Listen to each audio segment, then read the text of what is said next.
자, 청년들의 이야기를 들어보는 시간이죠. 청년참여연대 조희원 사무국장과 이야기 나눠보겠습니다. 안녕하십니까?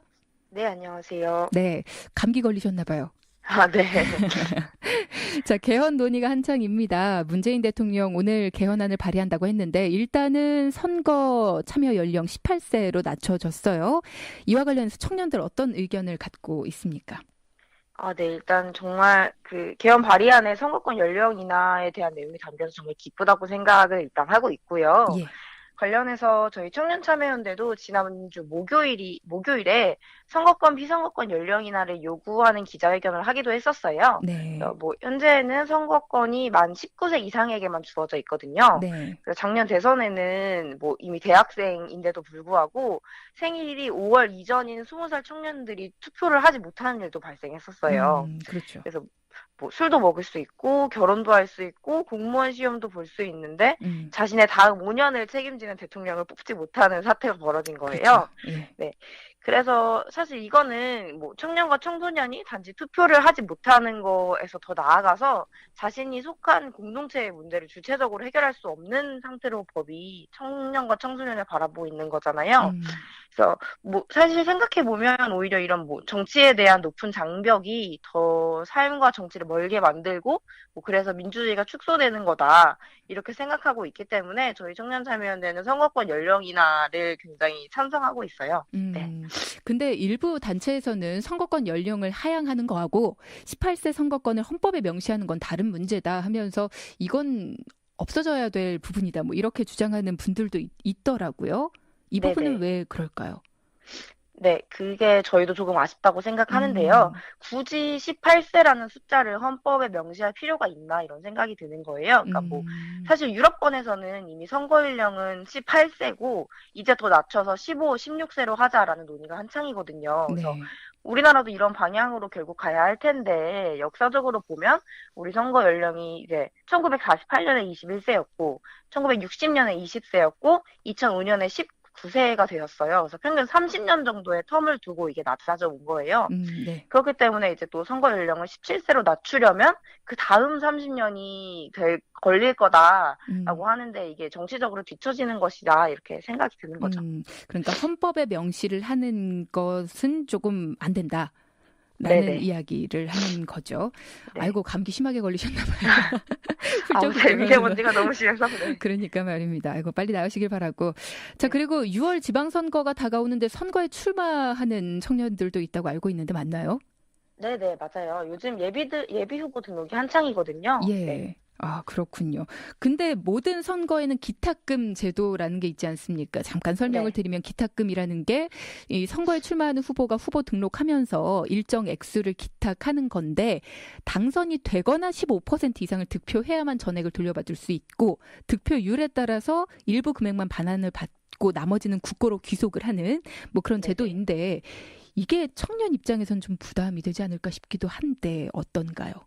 네, 그렇죠. 엄청나게 부담이죠. 그래서 현재 잘 말씀해 주셨는데 저희 지방선거에 출마하려는 후보자들이 지자체장은 이제 5천만 원을 내고 시도의원 선거는 300만 원, 구의원 선거는 200만 원을 납부해야 해요. 네. 올해 최저임금이 7,530원으로 올랐다고 하지만 네네. 그런 정도의 시급이랑 비교적 낮은 월급을 받고 있는 청년들이 마련하기엔 너무나 큰 액수인 거예요. 그럼요.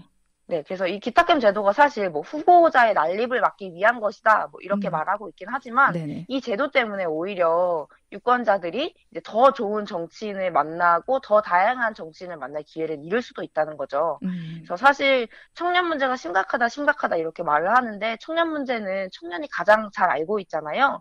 그런데도 불구하고 이제 너무 높은 기탁금 때문에 후보가 될 수 없으니까 사실 청년 유권자로서는 투표권을 행사하기도 전에 그 선택의 기회를 박탈당하게 된다. 이렇게 생각하고 있습니다. 얼마나 많은 청년들이 이 선거를 준비하고 있나요? 아직 지금 후보 등록 기간이어서 그게 정확한 액수로 나와 있지는 않은데, 가장 여당에서도 그렇고 또 소수 정당에서도 그렇고 요즘 한창 청년들이 많이 후보로 등록하고 있습니다. 그렇군요. 아유, 많이들 힘냈으면 좋겠습니다. 일단은 득표율이 좀 높아야지 돌려받는 금액도 좀 나오고 할 텐데 이 부분이 네네, 맞습니다. 많이들 부담일 것 같습니다. 자, 그리고 지금 국회에서 계속 계류 중이죠. 청년기본법에 대한 이야기를 좀 해보려고 합니다. 이 내용과 취지를 좀 자세히 들어볼까요?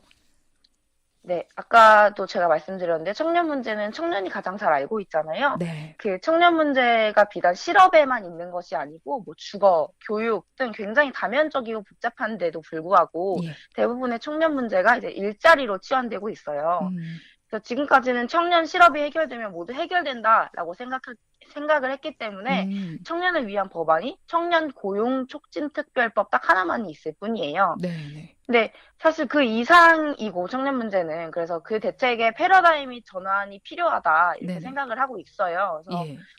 뭐 청년수당이 하나의 그 전환점이 될 수 있었는데 오히려 청년수당 이제 문제가 한창 벌어졌을 때는 청년은 돈을 주면 나약해진다. 뭐 포퓰리즘이다 이런 반발이 거셌어요.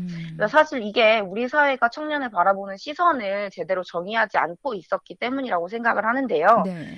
그래서 청년기본법은 우리 사회가 이제 청년을 어떻게 바라보고 정책을 펴나갈 것인지 청년의 시민으로서의 정의를 다시 하는 법이에요. 뭐 예를 들어서 헌법이 국가와 국민, 시민의 역할을 결정하고 정의하는 기본법이라면 이제 청년기본법은 앞으로 어떻게 국가가 청년 정책을 수립해 나갈지를 결정하는 기본 규정이 되는 거죠. 그래서 이미 20년 전부터 선진국들은 청년기본법을 시행을 하고 있는데요. 네네. 우리나라에서도 그래서 여러 이제 청년단체들이 모여서 이 기본법의 초안을 닫고 이 법안이 통과될 수 있도록 열심히 활동하고 있습니다. 네.